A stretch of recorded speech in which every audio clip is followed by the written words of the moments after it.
Nah, sebelum kita menonton videonya, jangan lupa untuk like, comment, dan subscribe. Yuk, kita lanjut nonton videonya.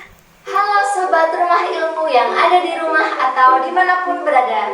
Yuk, kembali lagi bersama saya Kak Ica dalam sesi acara Rindu Rumah Ilmu Candu.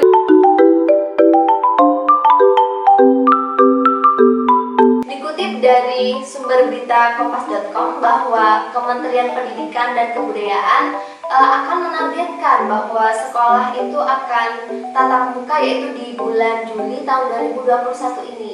Nah, di sini Ica akan mendatangkan narasumber yang pertama kita, yaitu perwakilan dari siswi SMA, yaitu yang bernama Dian Salsabila. Halo Kak Bila. Halo Kak. Apa kabar? Alhamdulillah baik. Kak Ica gimana kabar? Alhamdulillah baik juga.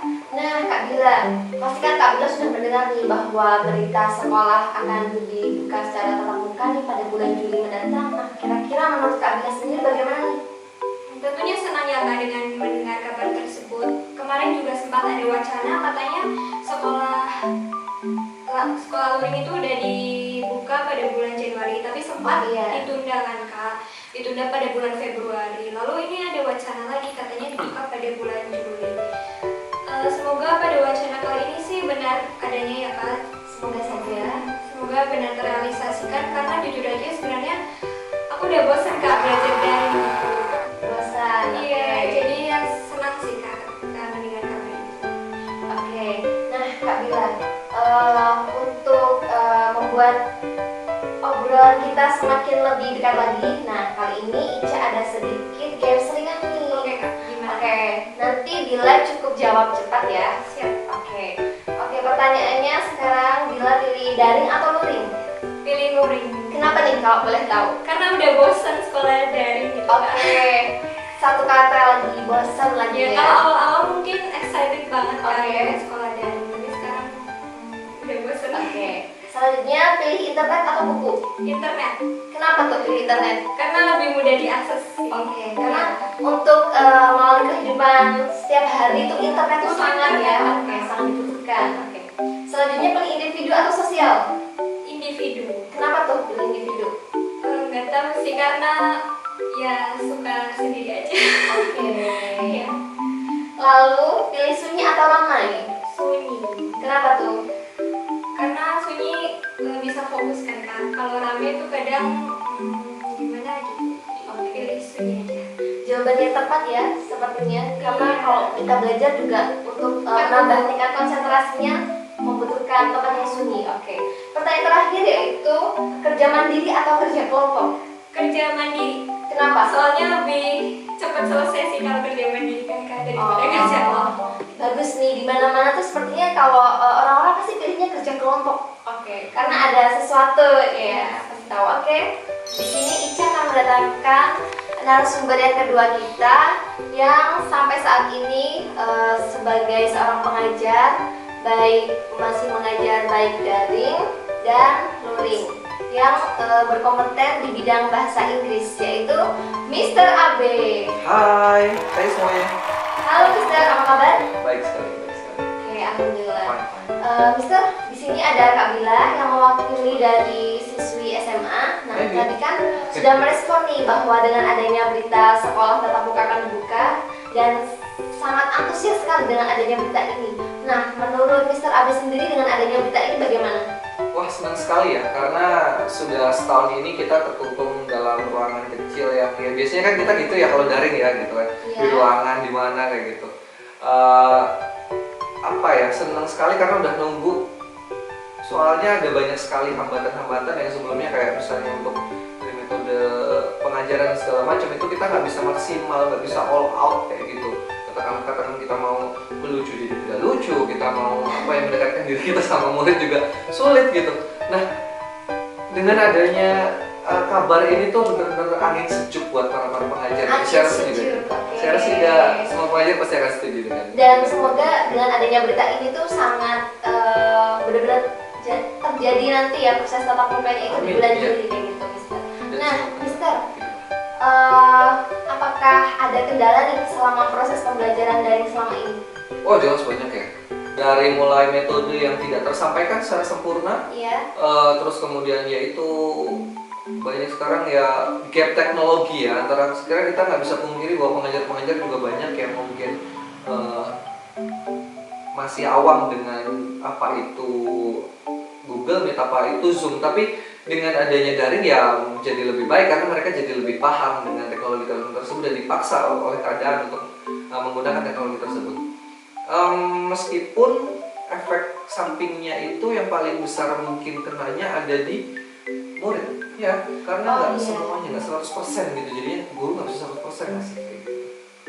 Paling itu menjadi kendalanya ya, Mister. Oke. Nah sekarang menurut Bila sendiri tuh apa aja kendala yang dialami selama proses pembelajaran daring ini? Kendala umumnya masalah sinyal sih Kak. Sinyal. Iya, karena saya kan kebetulan juga tinggalnya di desa Kak. Ya. Jadi ketika ingin melakukan kegiatan pembelajaran itu harus keluar rumah dulu Kak. Apalagi ketika pembelajaran yang mengharuskan menggunakan aplikasi seperti Google Meet, Google Zoom. Ya. Jadi ya itu sih sinyal. Lalu yang kedua kendalanya adalah jujur aja ya Kak, selama pembelajaran daring ini sedikit materi yang bisa saya serap sih gitu. Karena feel-nya kan beda. Iya, feel-nya kan beda ya Kak, ketika guru menjelaskan materi secara langsung dengan guru yang hanya men-share materi secara online gitu. Paling itu yang menjadi kendalanya ya. Oke. Menurut Mr. Abe sendiri, apakah sistem pembelajaran daring seperti ini tuh sangat tepat di masa pandemi seperti ini?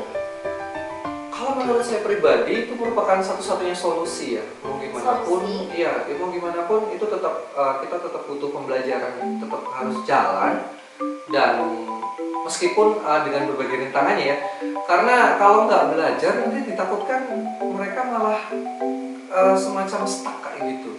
Iya, kalau nggak belajar kan bakalan stuck dan mau gimana dunia pendidikan kita kalau pembelajaran dihentikan kayak gitu. Makanya menurut saya ya satu-satunya solusi ya daring. Kan kita nggak mungkin kita pakai telepon untuk banyak orang, itu kan malah nggak kelihatan juga gitu, malah sulit ya nanti. Iya. Sulit seperti itu. Nah berarti menurut Mr. Abe sendiri bahwa daring ini sangat menjadi solusi yang tepat gitu ya Mr. Nah sekarang kita lihat dari sisi jawaban Kak Bila sebagai seorang siswi SMA. Bagaimana nih Kak? Apakah sistem pembelajaran daring ini tuh sangat tepat diambil di masa pandemi seperti ini?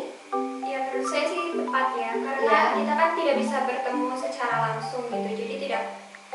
Jadi mau tidak mau kita harus memanfaatkan teknologi yang ada dengan pembelajaran daring gitu. Apalagi waktu pertama saya mendengar ada pembelajaran daring itu Kak, kayak rasanya wah keren nih ada pembelajaran daring gitu. Cuma untuk jangka waktu yang lama seperti sekarang kan udah 1 tahun ya Kak. Iya. Pembelajaran daring itu sih menurut saya udah membosankan lah gitu kayak. Bosan banget ya emang. Iya. Kayak gimana lagi gitu. Butuh suasana baru gitu ya. Mungkin metodenya dalam proses pembelajaran daring itu dirangkai dengan suatu metode yang baru gitu kali ya Mr. Iya, itu kalau bisa mungkin kayak ada kolam renang itu nggak bagus sih. Cuma kan belum ada teknologinya sekarang. Seperti itu. Nah, menurut Mr. Abe sendiri, apakah sistem pembelajaran dari daring ke luring ini bisa dilakukan secara bertahap? Bisa, dan menurut saya malah wajib secara bertahap karena kita nggak bisa langsung tiba-tiba dari daring tiba-tiba luring ya kan.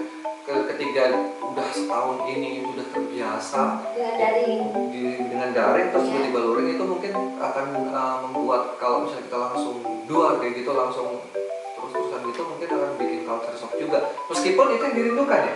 Kadang-kadang ketemu teman itu mungkin yang dirindukan, ketemu guru itu ada beberapa mungkin yang kangen sama gurunya juga, kangen sama pengajarnya juga gitu. Itu akan jauh lebih ini banget sih, wajib kalau menurut saya sih gitu. Karena dengan adanya persiapan seperti itu ini ya perlu sekali ya Mister. Perlu sekali. Nah dengan adanya berita yang sekolah tatap muka ini akan dibuka pada bulan Juli mendatang, nah menurut Mister Abe dan Kak Bila sendiri apa saja yang perlu dipersiapkan dalam sistem pembelajaran tatap muka mendatang? Kalau saya dulu ya, oke saya dulu. Kalau menurut saya yang pertama itu jelas kalau dari pihak pengajar ya prasarana dan prasarana mereka harus menyediakan itu kayak misalnya sanitizer kayak gitu. Kalau misalnya kita bebankan itu semua ke murid, saya rasa akan banyak banget mengeluarkan itu ya pengeluaran yang biaya yang cukup banyak ya itu ya. Dari pihak sekolah mungkin perlu menyediakan face shield, terus kemudian ada hand sanitizer, hand soap.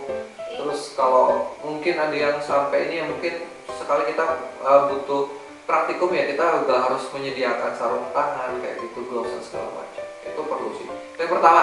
Kemudian yang kedua adalah mental. Kita harus siap-siap mental ya karena tadinya dari Sarana prasarana. iya, setelah sarana prasarana kemudian tadi itu daring udah lama banget daring tiba-tiba ketemu kayak ketemu lagi udah beda gitu ya kan. Terus kemudian gimana ya ajarnya ya?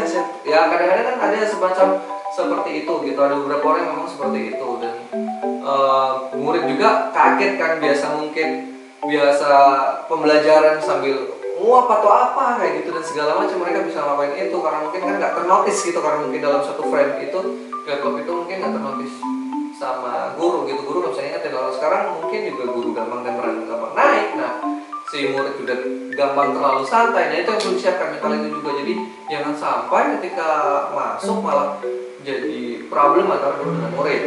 Terus juga yang habis itu juga mental dan fisik. Nah fisik ini kalau kita itu lagi ya karena penyebabnya ini kenapa kita harus daring yaitu corona. Ya kita harus sehat.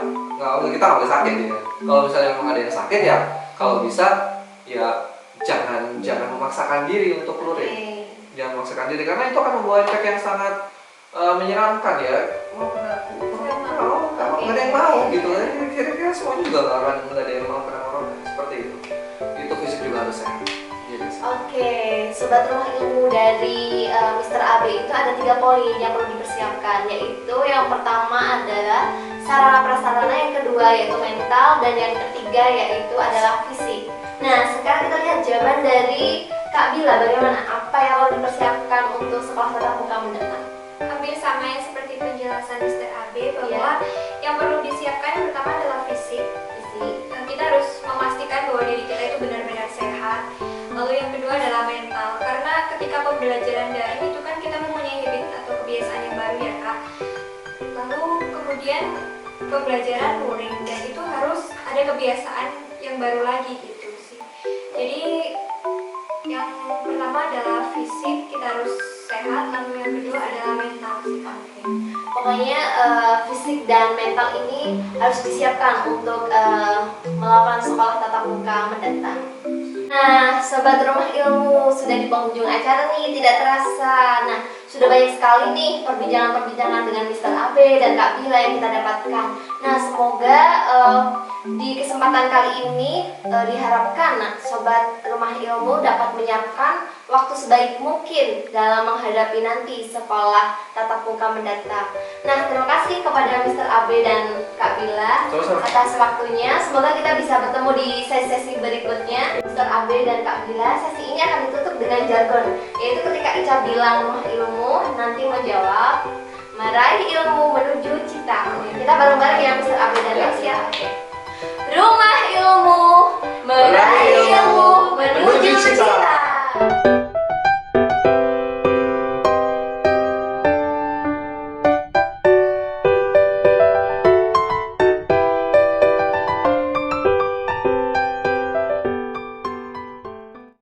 Tadi ada yang kelewat, jangan lupa untuk follow sosial media dari Bimbingan Belajar Rumah Ilmu Purwokerto. Ada Instagram dan TikTok ada di atas Sini.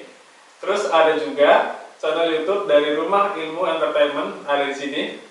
dan nantikan sesi-sesi acara selanjutnya dari YouTube channel Rumah Ilmu Entertainment. Bye-bye.